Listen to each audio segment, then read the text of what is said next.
Hello दोस्तों, welcome to civil मंत्रा। मैं हूं अनुपम। आज दोस्तों हम डिस्कस कर रहे हैं AKTU mechanical engineering BTech second year third semester का जो हमारा सब्जेक्ट है fluid mechanics and fluid machine, जो कि सब्जेक्ट कोड दोस्तों इसका है बीएमई 302। इसके पहले जो इसका सब्जेक्ट कोड होता था वो था केएमई 302। नया सिलेबस आया हुआ है एकेटीयू में फ्लूइड मैकेनिक्स का। तो इसी के अकॉर्डिंग क्या करेंगे, हम न्यू सिलेबस के अकॉर्डिंग स्टडी करेंगे। इसके पहले ऑलरेडी दोस्तों 1, 2, 3 एंड 4 यूनिट मैंने डिटेल से डिस्कस किया हुआ है, जो कि आपके एग्जाम पॉइंट ऑफ व्यू से दोस्तों बहुत ही इंपॉर्टेंट है। अगर आपने दोस्तों वो वीडियो नहीं देखा है तो जरूर देख लें। यहाँ पे बात करने वाले हैं यूनिट 5। यूनिट 5 क्या है? यूनिट 5 में हम पढ़ेंगे सेंट्रीफ्यूगल पंप के बारे में एंड रेसिप्रोकेटिंग पंप के बारे में। तो आइए दोस्तों स्टार्ट करते हैं हम अपने यूनिक सीरीज के साथ। देखते हैं हम क्या क्या पढ़ने वाले हैं, पहले क्या क्या सब्जेक्ट है और उसी के अकॉर्डिंग क्या करेंगे, हम स्टडी करेंगे। तो क्या-क्या सब्जेक्ट है? इसमें हमें यूनिट 5 में पढ़ने वाले हैं हम classification of centrifugal pump, centrifugal pump का क्लासिफिकेशन, उसका वेक्टर डायग्राम कि इसका वेक्टर डायग्राम किस तरीके से बनता है, वर्क डन क्या होता है by impeller, efficiency of the centrifugal pump, कई सारी एफिशिएंसी है उसमें। फिर स्पेसिफिक स्पीड क्या होती है, कैविटेशन किस तरीके से क्रिएट होता है, क्या इसके लॉसेस हैं, क्या, ठीक है। फिर एंड सेपरेशन और इसको किस तरीके से रिमूव किया जाएगा। एंड फिर हम पढ़ेंगे रेसिप्रोकेटिंग पंप के बारे में, इसकी थ्योरी के बारे में। सेंट्रीफ्यूगल हमने यहाँ पे स्टडी कर लिया। यहाँ पे हम बात करेंगे फिर रेसिप्रोकेटिंग पंप के बारे में। उसमें कुछ इंपॉर्टेंट पॉइंट आते हैं, स्लिप क्या होता है, उस इंडिकेटर डायग्राम देखेंगे हम। एंड इफेक्ट ऑफ एक्सेलरेशन क्या है। इसी में रेसिप्रोकेटिंग पंप में हमारा टर्म आता है एयर वेसल, वो किस तरीके से होता है, comparison of centrifugal and reciprocating pump, और दोनों का कंपैरिजन देखेंगे हम। तो ये दोस्तों हमारा यूनिट 5 का है टॉपिक। तो आइए दोस्तों, वीडियो को स्टार्ट करने से पहले आपसे रिक्वेस्ट है दोस्तों, अगर आप चैनल पे नए हैं तो चैनल को जरूर सब्सक्राइब कर ले। आइए स्टार्ट करते हैं। फर्स्ट हमारा टॉपिक है वो है सेंट्रीफ्यूगल पंप कि हमारा सेंट्रीफ्यूगल पंप क्या होता है। अगर मैं इसको डिटेल से दोस्तों डिस्कस करूं तो आपको काफी समझ में नहीं आएगा कि सेंट्रीफ्यूगल पंप क्या होता है। अगर मैं बात करूं, आपने देखा होगा, अगर मोस्टली दोस्तों हर जगह बहुत ही आजकल सेंट्रीफ्यूगल पंप हमारे सस्ते हो गए हैं। हर जगह हम कंपनी में हो या फिर स्टील प्लांट, कोई भी हमारा प्लांट है, या फिर हम घरों में भी क्या करते हैं, सेंट्रीफ्यूगल पंप का यूज करते हैं। जैसे आपने देखा होगा, हमें पानी पानी को क्या करना है, चढ़ाना है, या फिर हमें क्या क्या खेत में पानी लगाना है, तो हम हर जगह क्या करते हैं, वो सेंट्रीफ्यूगल हमारा दोस्तों पंप ही होता है। ठीक है, इस वीडियो में बात करेंगे इसके कंस्ट्रक्शन के बारे में और वर्किंग प्रोसेस के बारे में। बात करते हैं कि हमारा सेंट्रीफ्यूगल पंप हमारा वर्क कैसे करता है, पर इसकी बात करते हैं इंपॉर्टेंट पार्ट के बारे में। ये दोस्तों हमारा जो हेड हमारा कहलाता है, ये हमारा सक्शन हेड होता है पूरा। ये हमारा डिलीवरी हेड कहलाता है। यहाँ से हमारा पानी क्या करेगा, सक करेगा, और डिलीवरी हेड में क्या पानी वहां बाहर निकालेगा, जहां पे हमें पानी ऊपर में पहुंचाना है। ये हमारा पूरा पार्ट जो होता है दोस्तों केजिंग कहलाता है। और ये हमारा क्या होता है, इम्पेलर होता है। और ये हमारा क्या होता है, स्टेनर लगा होता है। ठीक है दोस्तों। दोस्तों वीडियो थोड़ा आपको डिसबैलेंस हो रहा होगा, क्योंकि मॉर्निंग का टाइम है और मेरे पास रिकॉर्डिंग करने के लिए कोई अभी ऐसी कोई प्लेस नहीं है, इसलिए मैं हाथ से पकड़ के रिकॉर्डिंग कर रहा हूँ। फिर भी आप एडजस्ट कर लेना, सबसे पेपर है, आप समझ जाएंगे। जितना मैं समझाऊंगा आपके एग्जाम पॉइंट ऑफ व्यू से काफी हेल्पफुल आपको हो जाएगा। ठीक है दोस्तों। तो ये दोस्तों इसका कुछ इंपॉर्टेंट पार्ट हो गए। क्या हो गया, आपको ऐसे लिखना है। इंपॉर्टेंट पार्ट हमारे क्या होता है, इम्पेलर हमारे होती है, केजिंग होता है, सक्शन पाइप होता है, और हमारा क्या होता है, डिलीवरी पाइप होता है। ठीक है, अब देखते हैं दोस्तों इसकी वर्किंग प्रोसेस हमारा कैसा होता है। इसमें वर्किंग प्रोसेस क्या होता है, ये हमारा स्टैंडर लगा होता है, या हमारा क्या है, पानी है। ठीक है, ये स्टैंडर इसलिए लगा होता है क्योंकि कोई भी जब हमारा वाटिकल पार्टिकल क्या करेंगे, यहाँ से सक करेगा। ठीक है, जैसे कि हमारा सक्शन हेड है, हमारा सक्शन पाइप हमारा ये कहलाता है।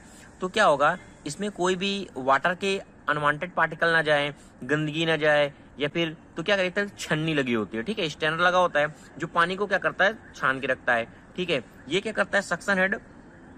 ऐसे लिमिटेड सक्शन हेड दोस्तों बनाए जाते हैं। ठीक है, कि वैक्यूम जितना क्रिएट हो सके, हमारा पानी जितना क्या कर सके, खींच सके। तो क्या होता है, ये पानी क्या करता है, इस इम्पेलर में जाता है। ठीक है, इस इम्पेलर में जाता है। ये हमारी गेज लगी होती है, वैक्यूम गेज होता है हमारा, कि कितने वैक्यूम से हमारा पानी जा रहा है। ठीक है, तो हमारा क्या करता है, ये पानी इसमें जाता है। और हमारी जो ब्लेड बनी होती है कुछ इस तरीके से बनी होती है, इस तरीके से कार्डो ब्लेड बनी होती है। ये हमारा जो पूरा इम्पेलर होता है एक शाफ्ट से कनेक्ट होता है, जो इसको क्या करता है, रोटेट कराता है। ठीक है, जब इसको रोटेट कराता है, हम टरबाइन में क्या करते थे, उल्टा करते थे। पानी हमारा स्ट्राइक करता था, हमारा टरबाइन चलती थी। बट यहाँ क्या है, ये ऑलरेडी मूव करती है हमारे इलेक्ट्रिक से, हम इसको कनेक्ट करके रखते हैं शाफ्ट से।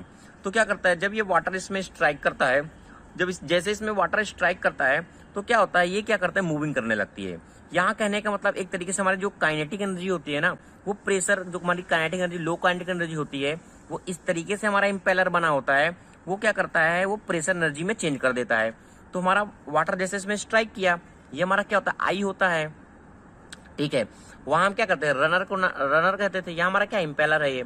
तो हमारा क्या करता है, जब ये इम्पेलर में इस तरीके से हमारा पानी इस वर्टिकल में स्ट्राइक करता है, तो क्या करता है, ये वैन इस तरीके से कॉर्ड ब्लेड बनी होती है, ये ऐसे मूव करने लगती हैं, और इस तरीके से हमारी ये इम्पेलर पूरे केजिंग बनी होती है, ये कि जो हमारी काइनेटिक एनर्जी होती है उसको क्या करता है, प्रेशर एनर्जी में चेंज होने लगता है। इसका एरिया देखो ऐसा रिड्यूस है ना, ऐसा एरिया ये रिड्यूस होता ही है, ठीक है। फिर धीरे धीरे क्या करते हैं, बढ़ता है। अब ये किस तरीके से होता है, इसके पहले भी इसको मैंने डिस्कस किया हुआ डिटेल से, फिर भी डिस्कस कर दूंगा। अभी आप इतना समझ लीजिए कि जितना आप एग्जाम में अच्छे से लिख सकें। तो क्या होता है, जब ये स्ट्राइक करता है तो काइनेटिक एनर्जी हमारी जो लो काइनेटिक एनर्जी तो प्रेशर एनर्जी में चेंज होने लगती है, और हमारा वाटर क्या होता है, जहां में पहुंचाना होता है, डिलीवर करना होता है, जैसे हमारा डिलीवरी हेड है, वहां हमारा पानी इजली से क्या होता है, पहुंच जाता है। अब देखो, जो हमारा इसमें इम्पेलर होता है वो हमारे क्लोज इम्पेलर भी हो सकते हैं, सेमी इम्पेलर भी हो सकते हैं, या फिर ओपन इम्पेलर होते हैं, ठीक है। इस तरीके से हमारे इम्पेलर ये बने होते हैं। और हमारी केजिंग क्या होती है, वैल्यूड केजिंग भी होती है एक तरीके में, और वाटक्स केजिंग होती है, केजिंग विद गाइड ब्लेड होती है। ये इसके डिटेल से हम डिस्कस करेंगे फिर टाइप के बारे में इसके। तो इस तरीके से दोस्तों हमारा ये क्या करता है, वर्क पूरा करता है। आपको समझ में आ गया होगा कि हमारा कि जो हमारा सेंट्रीफ्यूगल पंप का मेन वर्क क्या होता है, पानी को नीचे से खींच के इसमें स्ट्राइक कराना होता है। ये हमारी ब्लेड इस तरह से घूमती रहती है, ये पानी से स्ट्राइक किया, ये क्या करेगा, घूमता रहेगा। अब पानी को इस तरीके से क्या कर, रोटेट करके गाइड ब्लेड के सहारे से ये क्या करता है, बाहर जहां डिलीवर करना होता है पानी को डिलीवर कर देता है। ये दोस्तों मेन वर्क होता है सेंट्रीफ्यूगल पंप का। वीडियो को दोस्तों आगे बढ़ाने से पहले दोस्तों आपसे रिक्वेस्ट है, आप चैनल को जरूर लाइक करें, शेयर करें और सब्सक्राइब करें। हो सकता है आपको यूनिट 5 में थोड़ा कम क्वेश्चन मिले, क्योंकि ये ऑलरेडी दोस्तों मैं यूनिट 5 अभी जस्ट बना रहा हूँ, ओनली इंपॉर्टेंट टॉपिक को कवर कर रहा हूँ, जिससे आपका पूरा भी चैप्टर क्या हो, कवर हो जाए, ठीक है। अब हम बात करते हैं कि हमारा प्रीमिंग प्रोसेस क्या होता है। सेंट्रीफ्यूगल प्रोसेस में हमारा एक होता है प्रीमिंग प्रोसेस। ये हमारा प्रीमिंग प्रोसेस क्या होता है, इसमें क्या होता है दोस्तों, हमारा जो पाइप होता है ना, जो हमारा सक्शन पाइप होता है या डिलीवरी पाइप, उसमें क्या होता है, एयर भर जाती है। जो एयर भर जाती है ना, उस एयर को रिमूव करना ही हमारा क्या लगता है, प्रीमिंग प्रोसेस। इसको क्या करते हैं हम, पूरे पाइप को, या फिर हम कह सकते हैं कि बिफोर हम स्टार्टिंग पूरा अपने सेटअप के, हम क्या करते हैं, एक प्रीमिंग प्रोसेस को करते हैं। प्रीमिंग प्रोसेस में क्या होता है, जो भी हमारी एयर भरी होती है उस पाइप में, उसको हम क्या करते हैं, रिमूव करते हैं। अब रिमूव किस तरीके से करते हैं, इसमें हम क्या करते हैं, वाटर भरते हैं, वाटर का पार्टिकल सक्शन हेड से लेते हैं और हमारा डिलीवरी हेड से आउट कराते हैं, जिससे क्या होता है, जो भी इसमें एयर भरी होती है वो निकल जाती है। देखो इसके नुकसान कैसे हो जाएंगे प्रीमिंग प्रोसेस से। अगर इसमें एयर भरी होगी तो हमारा वाटर को जो सक करेगा वो क्या होगा, सक नहीं हो पाएगा इजिली। ये किया, यहाँ एक तरीके से क्या होगा, कैविटेशन जनरेट हो जाएगा, और भी प्रॉब्लम आएंगी जो एयर गैप को क्या करेंगे, क्रिएट करेंगी। इसलिए हमारा जो प्रीमिंग प्रोसेस है बहुत ही दोस्तों जरूरी होता है। इसमें क्या होता है, एयर रिमूव होती है, और हम कैसे रिमूव करते हैं, वाटर को फिल करके आउट करा के प्रीमिंग का प्रोसेस करते हैं। ओके दोस्तों, समझ में होगा क्या होता है, और आप डीपली बुक से पढ़ भी सकते हैं। अब बात करता हूं दोस्तों, कैविटेशन क्या होता है, ठीक है।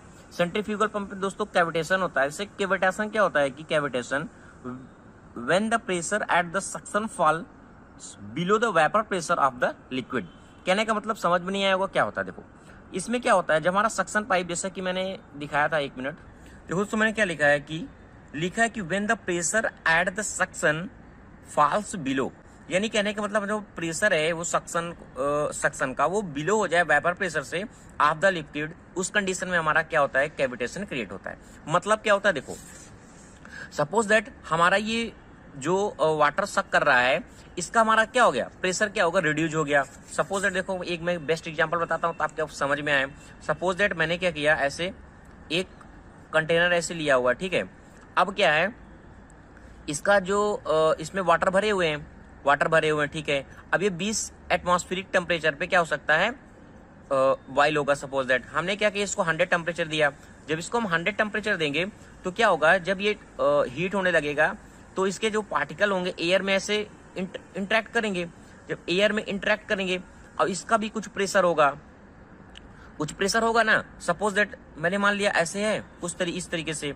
अब ये वेपर प्रेशर से जब कम होगा, ऐसे ये वाटर पार्टिकल है, इसके वाटर पार्टिकल 100 डिग्री पे हैं, 20 एटमॉस्फेरिक पे हैं। अब क्या हुआ, अभी तो ये प्रेशर क्या है, सपोज मैंने मान लिया इसका प्रेशर P1 ही है, कुछ भी है। अब यहाँ क्या हुआ, जब ये इंटरेक्ट किया, इसका प्रेशर मैंने मान लिया P2 है, ठीक है। अब एयर पार्टिकल है, अब क्या होगा, ये क्या करेगा, इस पे प्रेशर लगाएगा, वेपर प्रेशर, और इसके जो पार्टिकल होंगे, जब यहाँ से हीट ऊपर जाएगी, पार्टिकल ऊपर ही तो जाएंगे। अब ये ऊपर जाएंगे तो ये भी क्या करेंगे, नीचे आने की कोशिश करेंगे। एक कंडीशन ऐसी आएगी कि हमारा पूरा ये क्या होगा, लिक्विड में, जो हमारा लिक्विड वेपर में कन्वर्ट होने लगेगा। तो एक तरीके से ना ये जो प्रेशर जनरेट कर रहा है, ये जो पार्टिकल इसके हैं एयर के, जो ये प्रेशर जनरेट कर रहे हैं इस वाटर पे, वही हमारा वेपर प्रेशर कहलाता है। तो इस कंडीशन में क्या होता है, जब हमारा वेपर प्रेशर हमारा क्रिएट हो जाता है, तो वहां क्या हो जाता है ना, बबल्स जनरेट हो जाती है, ये बबल्स बन जाते हैं। जब ये पानी फ्लो होता है ना, तो ये बबल्स क्या होते जाते हैं, एक प्रेशर जनरेट कर लेते हैं। इधर से पानी जा रहा है, ये भी क्या हो रहा है, फ्लो हो रहे हैं। जब ये फ्लो होते हैं, जब हाई प्रेशर हेड में जाते हैं, सपोज दैट ये सक्शन हेड है हमारा, ऐसे सक्शन हेड है, यहाँ हमारा प्रेशर लो हुआ, अब ये मूव कर रहे हैं, ठीक है। वेपर प्रेशर से कम हमारा प्रेशर हो गया कहीं, अब ये जब भी क्या हुआ, एयर ये जो है बबल्स फॉर्म में जनरेट कर रहे हैं। अब ये जब हाई प्रेशर हेड में जाएंगे तो क्या होंगे, ब्लास्ट एक तरीके से हो जाएंगे, बबल्स हमारी क्या हो जाती है, फूट जाती हैं। जब भी बबल्स हमारी फूट जाती है ना, तो एक तरीके से हमारी क्या होता है, इरोजन को जनरेट करते हैं। पाइप में क्या होगा, क्षति हो जाएगी। ऐसे हमारा पाइप है, फ्लो हो रहा है, ऐसे जा रहे हैं, ऐसे जा रहे हैं, लो प्रेशर हमारा हुआ, वेपर प्रेशर हमारा क्रिएट हुआ, वेपर प्रेशर हमारा क्रिएट होगा, तो यहाँ क्या होगा, ये हमारे जो पार्टिकल इसी के साथ क्या होंगे, जो हमारा होल बने हुए, कैविटी बनी हुई है, इसी के साथ जा रहे हैं। अब यहाँ हाई प्रेशर हेड हो गया, तो यहाँ क्या हो जाएगा, एक तरीके से टकराव हो जाता है इनका। जब टकराव हो जाता है तो वहाँ क्या हो जाती है, नॉइस क्रिएट हो जाती है, वाइब्रेशन हो जाता है, वो जो कोलैप्स हो जाते हैं, जो उनके बबल्स होते हैं, ये बबल्स होते हैं, वो क्या हो जाते हैं, कोलैप्स हो जाते हैं। तो इस तरीके से वहाँ हमारा पाइप में क्या होता है, इरोजन क्रिएट हो जाती है, या हमारी पिटिंग हो जाती है। यही हमारा दोस्तों प्रोसेस कहलाता है हमारा कैविटेशन। ओके दोस्तों, अब हम दोस्तों नेक्स्ट बात करते हैं रेसिप्रोकेटिंग पंप के बारे में। बार बार दोस्तों आपसे कह रहा हूं, अगर आपको कोई भी डाउट है यूनिट 5 में, अगर आपको कोई टॉपिक समझ में नहीं आता है तो आप कमेंट सेक्शन में बता सकते हैं। अभी मैं दोस्तों बिल्कुल ओवरव्यू ले रहा हूं, बहुत डीपली नहीं जा रहा हूं। बार बार कह रहा हूं, यूनिट 4 तक मैंने बिल्कुल डीपली डिस्कस किया है। अगर आप उतना ही पढ़ लेते हैं तो आपके लिए बहुत ही इंपॉर्टेंट हो जाएगा और बहुत ही हेल्पफुल होगा। बात करते हैं कि हमारा रेसिप्रोकेटिंग पंप कैसे वर्क करता है। देखो दोस्तों, पहले इसके देख लें हम कंस्ट्रक्शन हमारा किस तरीके से होता है, फिर बात करते हैं इसके वर्किंग प्रोसेस के बारे में। और आपके जो बुक का लेवल है वो भी इतना ही दोस्तों दिया हुआ है, डीपली जाने के लिए हम बाद में डिस्कस करेंगे, ठीक है। अब बात करते हैं हम कि रेसिप्रोकेटिंग हमारा पंप वैसे कैसे वर्क करता है। ये दोस्तों हमारा एक तरीके से हमारा सम्प होता है, जो हमारा क्या होता है, वाटर फिल होता है। ये हमारा क्या होता है, सक्शन पाइप होता है। ये हमारा क्या सक्शन पाइप है, ये हमारा कहलाता है सक्शन हेड। यहाँ से मिडिल का जो डिस्टेंस होता है हमारा सक्शन हेड होता है, और ये हमारा कहलाता है डिलीवरी हेड होता है। ओके दोस्तों, और ये हमारा क्या है, डिलीवरी वाल्व होती है, और ये हमारा कहलाता है पूरा डिलीवरी हेड, ये फिर डिलीवरी पाइप होता है। ये हमारा क्या डिलीवरी पाइप हो गया। और जो इसमें हमारा पिस्टन लगा होता है, इस तरीके से हमारा ये सिलेंडर है पूरा एक तरीके से हमारा क्या है, सिलेंडर टाइप में बना हुआ है। ये हमारा क्या होता है, पिस्टन होता है। जो हमारी पिस्टन होती है वो इस तरीके से हमारी कनेक्टिंग रॉड से कनेक्ट होती है, और जो हमारा कनेक्टिंग रॉड होता है इस पूरी क्रैंक व्हील से कनेक्ट होता है। अब देखो दोस्तों, इसकी वर्किंग प्रोसेस कैसे होती है। वर्किंग प्रोसेस दोस्तों इस तरीके से होता है, जब ये वाटर को सक करेगा, तो वाटर सक कैसे करेगा, ये जो हमारी होती है इलेक्ट्रिक मोटर से कनेक्ट होती है। ये क्या करता है, जब A to C घूमता है, यानी ये हमारा लेफ्ट साइड है, ये जब भी राइट साइड जाता है, जब ये राइट साइड मूव करेगा, जब ये क्रैंक क्या करेगी, ऐसे मूव करेगी, तो क्या होगा, यहाँ एक तरीके से हमारा वैक्यूम क्रिएट हो जाता है। क्या क्या क्या क्रिएट हो जाता है, वैक्यूम क्रिएट हो जाता है। जब ये वैक्यूम क्रिएट हो जाता है, तो ये क्या करता है, इस वाटर को, जो हमारा वाटर भरा हुआ है, इसको क्या करता है, सक करता है। जब ये A to C मूव करता है, हमारा क्रैंक क्या है, A to C 180 घूमता है, ठीक है। तो A to C मूव किया, तो यहाँ क्या हुआ, वाटर भर गया। और ये जो हुआ, यहाँ ये वाल्व लगी होती है, ये हमारी होती है non return valve. Non return valve का मतलब क्या होता है, नॉन रिटर्न वाल्व का मतलब क्या होता है, जो वाटर है ना वो सिर्फ सिंगल साइड फ्लो होता है, रिटर्न वाटर नहीं आएगा। ये ऑटोमेटिक क्या होता है, इस तरीके से हमारी क्लोज हो जाती है। जैसे क्या हुआ, वाटर फिल हुआ, इसमें वाटर इसमें क्या हो गया, फिल हो गया, ये हमारा क्या हुआ, पूरा क्लोज हो गया। अब क्या होगा, जब ये 180 घूम चुकती है, फिर एक बार C2A घूमती है, अभी क्या हुआ A to C घूमी थी, फिर क्या हुआ C2A घूमेगी 180। जब ये 180 फिर से घूमती है तो ये वाटर को क्या करता है, फिर फोर्स एग्जर्ट करता है। वाटर हमारा क्या भरा हुआ है, फिर ये क्या हो जाता है, ये वाल्व हमारी क्या हो जाती है, ओपन हो जाती है, और हमारी ये वाल्व क्या हो जाती है, क्लोज हो जाती है, और हमारा वाटर क्या हो जाता है, डिलीवरी हेड के सहारे जहां भी हमें जाना होता है, फिर हमें करना होता है, वहां पे हमारा डिलीवरी हमारा हेड हमारा वाटर को क्या कर देता है, आउट कर देता है। तो इस तरीके से दोस्तों हमारे रिसिप्रोकेटिंग पंप वर्क करता है। अब देखो इसको रिसिप्रोकेटिंग कहने का मतलब क्या है, ये क्या कर रहा है, रिसिप्रोकेटिंग पंप है, क्रैंक के साथ रिसिप्रोकेट कर रहा है। एक बार क्या होता है, आगे जाता है, एक बार पीछे जाता है। तो इस तरीके से हमारा मोशन क्या कहलाता है, रिसिप्रोकेटिंग हमारा मोशन होता है। तो इस तरीके हम बात करते हैं दोस्तों, रिसिप्रोकेटिंग हमारा पंप वर्क करता है। अब हम नेक्स्ट बात करते हैं हमारा कि हमारी एयर वेसल क्या होती है। अब एयर वेसल हमारी कैसे वर्क करती है।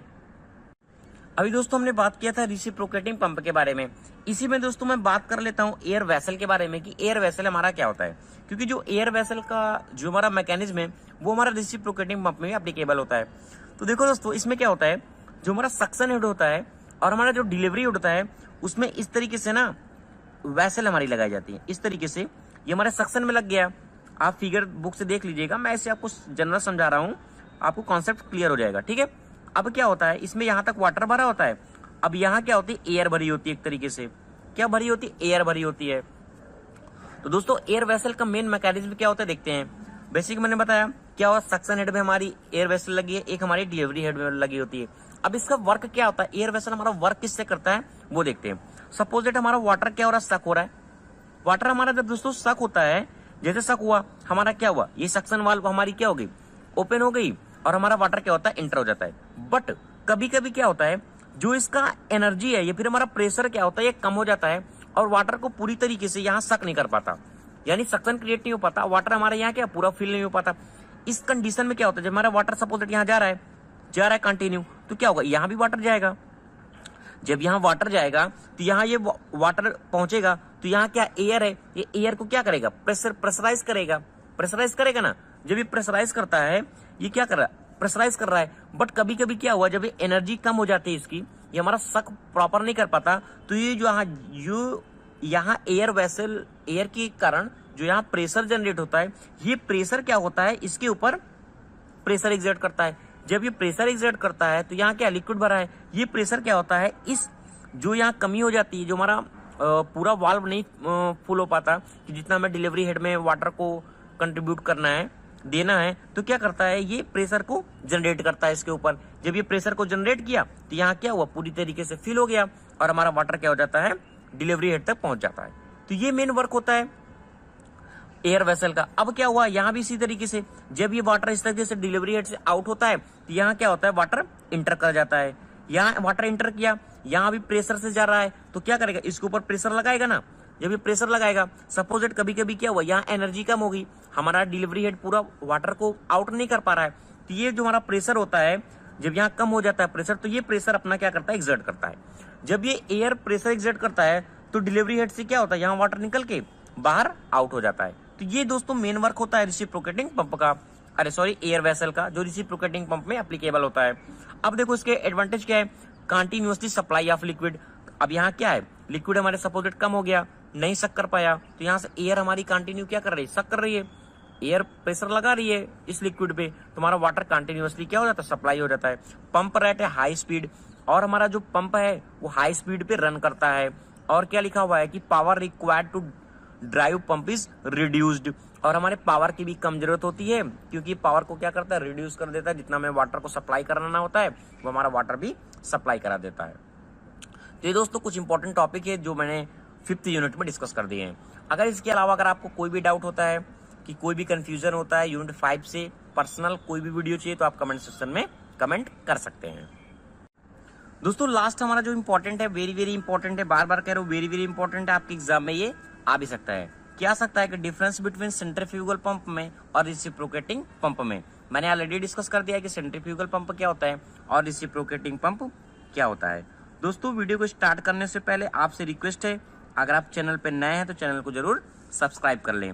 इसके अलावा आपके जो भी पेपर हैं, या फिर सिविल के हैं या फिर हमारे मैकेनिकल से रिलेटेड हैं, वो हमारा जैसे थर्मोडायनेमिक होगा, आगे जो भी उसकी भी मैं कोशिश करूंगा कि मोर आपको वीडियो प्रोवाइड कराता रहूं। ओके दोस्तों, अब दोस्तों धूप भी हो रही है, यहाँ मैं छत पे रिकॉर्डिंग कर रहा हूँ। ज्यादा से ज्यादा प्लीज शेयर और सब्सक्राइब दोस्तों जरूर करिएगा। लास्ट डिस्कस करते हैं सेंट्रीफ्यूगल और रेसिप्रोकेटिंग पंप के बारे में। जैसे सेंट्रीफ्यूगल पंप हमारा और रेसिप्रोकेटिंग पंप के बारे में तो आप समझ गए होंगे। अब देखो इसका डिफरेंस क्या है, जो मैंने मेन करेक्ट किया है। Large discharge and low head. Large discharge का मतलब क्या है, आपने देखा होगा सेंट्रीफ्यूगल पंप में क्या होता है, जो हमारा खेतों में पानी के लिए जरूरत होती है वो हम सेंट्रीफ्यूगल पंप की यूज करते हैं। अगर हमें छत में पानी चढ़ाना है तो क्या करेंगे, सेंट्रीफ्यूगल पंप का यूज मोस्टली यूज करते हैं। तो क्या होता है, उसका डिस्चार्ज जो होता है लार्ज होता है। कहने का मतलब जो वाटर हमारा जो आउट कराता है वो लार्ज अमाउंट में आता है और बहुत ज्यादा हमें हेड की भी जरूरत नहीं पड़ती है, ठीक है। लेकिन रेसिप्रोकेटिंग पंप में क्या होता है, स्मॉल डिस्चार्ज होता है और हेड भी हमें क्या होता है, हाई हेड की जरूरत होती है। अब आता है प्रीमिंग की इसमें बहुत ज्यादा नीडेड होती है। बट रेसिप्रोकेटिंग में पंप में क्या होता है, सेल्फ प्रीमिटेड होता है। प्रीमिंग का मतलब क्या होता है, जो हमारे एयर भर जाती है ना, पाइप में एयर भर जाती है, उसको रिमूव करना वो हमारा प्रोसेस कहलाता है प्रीमिंग। सिंपल कंस्ट्रक्शन होता है किसमें, सेंट्रीफ्यूगल पंप में। इसमें क्या होता है, कंस्ट्रक्शन इसका कॉम्प्लिकेटेड होता है। और जो हमारी कॉस्ट होती है, मेंटेनेंस कॉस्ट सेंट्रीफ्यूगल पंप में बहुत ही लो होती है। देखते हैं अगर हमारा पंप हमारा क्या हो जाता है, बिगड़ जाता है तो हम क्या करते हैं, मेंटेनेंस को दे देते हैं और 100-150 में बना के भी दे देता है। तो आपको पता है सेंट्रीफ्यूगल पंप में आपने बहुत देखा होगा। इसकी क्या कॉस्ट क्या होती है, हाई होती है। नो एयर वेसल, जो हमारा सेंट्रीफ्यूगल पंप में एयर वेसल की कोई भी जरूरत नहीं होती, क्योंकि इसमें ऐसी कोई भी जरूरत नहीं होती कि हमारा प्रेशर कम आ रहा है या फिर हमें एयर वेसल के बारे में मैंने डिस्कस किया, आपने देखिएगा तो समझ में आ जाएगा कि एयर वेसल हमारा क्या होता है। बट इसमें क्या होता है, रेसिप्रोकेटिंग पंप में एयर वेसल की आवश्यकता होती है। इसकी इफिशियंसी हाई होती है सेंट्रीफ्यूगल पंप की, इसकी इफिशियंसी क्या होती है, लो होती है। सेंट्रीफ्यूगल पंप में हमारा इंस्टॉलेशन कॉस्ट क्या होता है, लो होता है। बट रेसिप्रोकेटिंग पंप में हमारा कॉस्ट क्या होती है, हाई होती है। उम्मीद करता हूं दोस्तों कि जो भी आपके पेपर हैं, ये जो फ्लूइड मैकेनिक्स का पेपर आपका हो रहा है बहुत ही अच्छा हो, बहुत ही पेपर आपका सबका अच्छा हो। तहे दिल से मैं निवेदन करूंगा कि आपका पेपर बहुत ही अच्छा हो। आप जितना भी हो सके अच्छे से पेपर को लिख के आइएगा। Thank you watching this video.